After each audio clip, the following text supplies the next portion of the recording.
So so you qualify, then we do discovery. Solution review is where we confirm nothing's off the table. Solution validation confirms the technical selection criteria and the paper process. The stage 5 contracting and verbal basically confirms that we're the chosen winner, signing all the appropriate documents, and then we move it to stage 6, and that's when finance takes over and starts extracting money from the other organization, basically. That's right. Yeah. And then that goes to whatever their payment terms are and all that kind of stuff. And so I feel like this is where most companies end. Like we've gotten very detailed, more than most companies I've worked at, into like what each of these stages means and what it means to move to the next stage. So you tell me there's a whole other process on top of this sales process. Yeah, I know it might sound a little bit heavyweight, but what you need, at least what I feel you need on top of this is, well, what's the qualification methodology? Because the qualification methodology is striped across this. So some of what I'll walk you through when I walk through MedPick is going to be what you heard me say through the sales process. The sales process is really about the customer verifiable outcome. They've told us they've won. I have it in writing that I've won technically, or I have it in writing that we've won the business and we're moving forward with contracting. But for the team, so I'm a very process-oriented person. That's probably why I do well in a higher volume type of environment. I tend to think of things of, how do I have coverage on the business? Do I have the right troops? Do I have the right kind of troops? Do I have the energy focused in the right way? And it's very exciting for me to be in that type of environment. But it's also because it is so fast-paced, I felt like the team needed a way of scoring their opportunities in terms of how qualified it was, right? I actually think you can do this for accounts too. I haven't thought about that in depth, but I kind of feel like I need this accounts because, you mentioned most people, things are over at the end of the stage. Well, we're SaaS, and so we're never done. We're account managers and we're hunters. We've got to be both. We don't have that split here. So we're doing both account growth. We're doing expansion as well as new business and on a territory basis. So how do we know the health of that opportunity? How qualified is it really? Well, the sales stage doesn't really tell you that. So what MedPick does, and it did come out of PTC ages ago, so this is not a new methodology. I think you and I talked a little bit about that. Not necessarily new. What we've done is we've added an extra C, we've added a P, but I'll walk you through some of how Zendesk thinks about these things and how I've actually brought it to life and applied a score to it that really helps us even forecast more accurately in combination with the stage. So metrics is a really important aspect. It's where MedPick starts, right? It's the metrics. It's how do you quantify success for the customer? So for us, I'll use us as a prime example. What are they currently gathering what metrics are they gathering today that they're not happy with? So for example, I mentioned it a little bit earlier, response time. So how long is it taking your customer service representatives to respond back to a customer request? And then how about resolution time? How long is it taking them from the time they first get the ticket to the time the customer says, yes, you've resolved my issue? A lot of times customers have SLAs that are associated with this that they need to meet. And then, of course, customer satisfaction. We do also do internal use cases as well. So we will support IT and HR. And in fact, we drink a ton of our own champagne.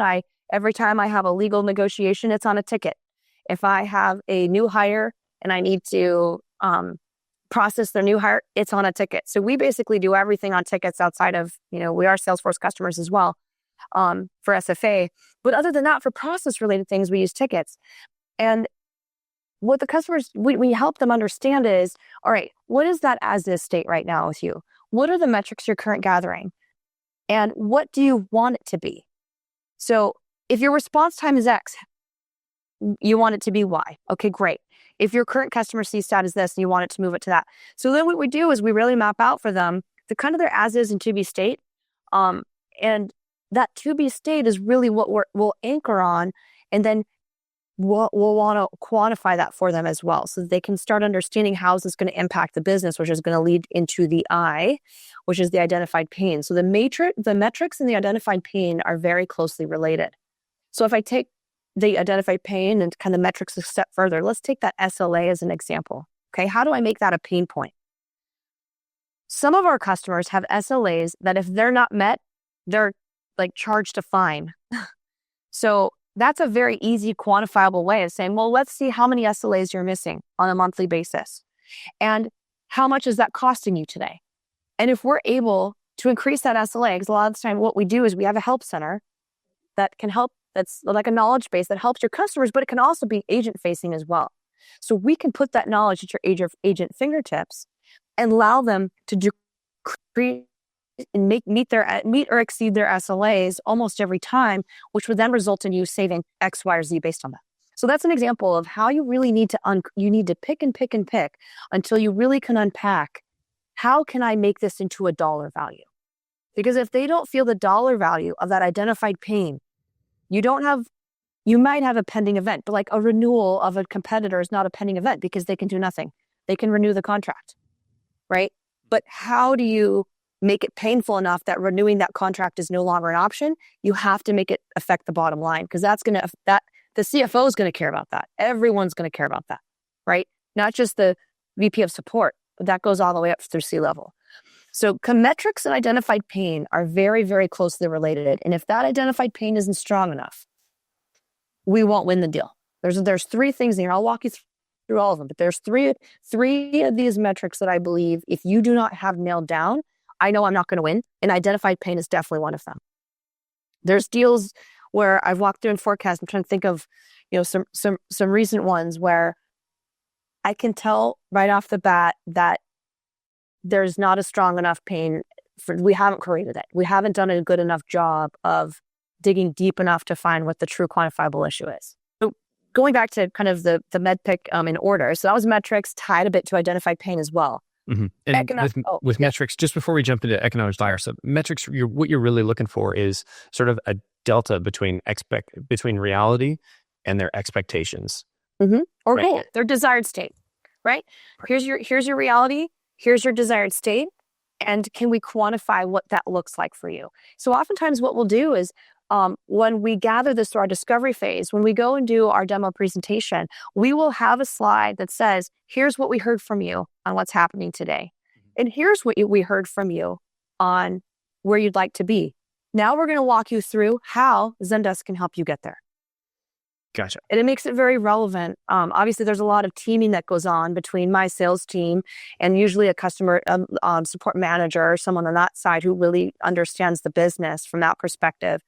And they'll usually kind of tag team on this information before we even get to that presentation phase and demo phase with the stakeholders.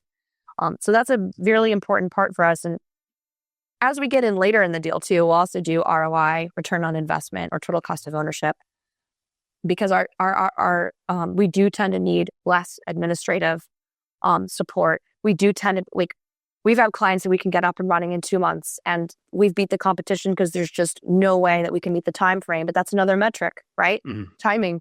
You need to have this up and running in 2 months. Walk me through how so-and-so competitor unnamed is going to be able to do that, because we can walk you through that right now. So it really kind of depends on the deal. And the metrics, the tough thing about metrics is it can be very different. It's really hard to say it's always this, or this. You really need the reps to ask good discovery and pull on the threads of the conversation so that they can uncover what those metrics are for that client. Because that's not a one size fits all. Because it seems like the metrics is where you're looking for a delta between the numbers, right? This is where you're able to quantify certain things. Yes. But with identifiable pain, that's when you're trying to put those metrics into the context of this buyer. Mm-hmm. Some of your customers might not care when they start. It could be this year, it could be next year. But if some have some certain event in 2 months, then that's going to be the forefront of the deal, because, if you can't do it, well, that's a deal killer. Yes, that's cool. Exactly. So it's MEDDPICC. Mm-hmm. Yep. Okay, so we've done M. We sort of skipped to I because the two are really related. Yeah. You've told me that there's a third one that's hiding in here that's really important. Let's keep that open loop. We'll move on to E. Okay, we'll move on to E, which happens to be one of the third legs of the stool of the most important. Go. So, you have to know the other ones, obviously, but economic buyer. All right. So when I first went into Zendesk, was kind of doing the forecast calls with the deals. I would ask, well, who's making the decision here, right? A lot of people say, who's the decision maker? That's a little bit too obtuse for me. The economic buyer. And then people say, well, my economic buyer, he holds the budget or she holds the budget. Like, that's not an economic buyer. Give you an example of an economic buyer. If I own a budget, which I do here at Zendesk, there's a budget I own and there's a budget I have to ask for. Okay. So in some instances, I am the economic buyer if you're going to sell to me, because I do own a budget. I do own a P&L for all of North America. And within that budget, I can fit certain things. In that case, you don't need approval from anyone else. I am the economic buyer, because if I don't have the money for this project, I can decide, you know what? I can hold off on holding this. I can hold off hiring this SDR headcount for 2 more quarters, which buys me this amount of money, which means I could bring that forward and move it over to cover the SaaS purchase. Okay. That makes me an economic buyer, because not only do I have access to budget, but I can move money. I can create budget where there wasn't budget before. That is the key to having an economic buyer. When people are trying to sell to me, I'll tell them, listen, in this scenario, I'm not the economic buyer because I don't have the money. So that means I'm going to have to pitch this. I need you to help me sell this. I need a deck that'll help me sell this to my SVP, because I don't have budget for this, but I think it's really important we do that for the sales team. I'm actually in the process of doing that right now. It's a training engagement I want to get for the team. It's too much money. I don't have it. In that case, I can be a champion, which we'll get to later, but I'm not the economic buyer. So what I engage with the team is 3 stages. Do you know who the economic buyer is? Yes or no? Have you met with them, or do you have a relationship with the economic buyer? Right? So what we'll get to it is I actually score each of these in Salesforce, a 1, a 0, a 1, or a 2 points. So 0 is you don't know who they are. And that's okay, because the whole point of MedPick is understanding where your holes are. So as you go through the sales process, you can fill the holes, right? So I'm not trying to get people in trouble by not knowing these things. I just want to know we don't know it so we can find it out. So it's economic buyers is 0 if we don't know who they are. It's a 1 if we know who they are but have no relationship. And it's a 2 if we know who they are and I could call them, right? We have a relationship with them where I can actually reach out and they will respond back to me. So that would be a 2. But if you don't have that relationship with the economic buyer, then your competitor is going to come in and sell to them, and they're going to go top down on you, and you're going to be a bottoms up sale, selling from, the end users, and they're going to come in top down, and then they're going to swipe you out of the deal. And that happens to us sometimes when we haven't gotten to the economic buyer. I've gotten outmaneuvered by the competition, and it kills me. So now we try to make sure we're very conscious of, do we know who that person is? Why are they the economic buyer? And then how do we get that relationship with them? That's also a way, when we get to champion, how you can test that champion. How willing are they to get you in front of, to willing to disclose and willing to get you an audience with that economic buyer? And I think that's really the crux of why this can be so important for a salesperson to have something like this. Because if you're going to get blindsided, if you're going to lose a deal, you may as well know why you're going to lose the deal ahead of time, right? And and having this in front of you, it's sort of like doing that, like somebody calls them a pre-mortem. I can't remember. It's a thought leader. I've heard it a bunch of times, but knowing, if you think ahead, okay, if I'm going to lose this deal, why am I going to lose this deal? And then I try and actively work to try and figure out where my holes are and what I can do about it. Yep, that's exactly right. This helps you identify the holes, because you're going to have them.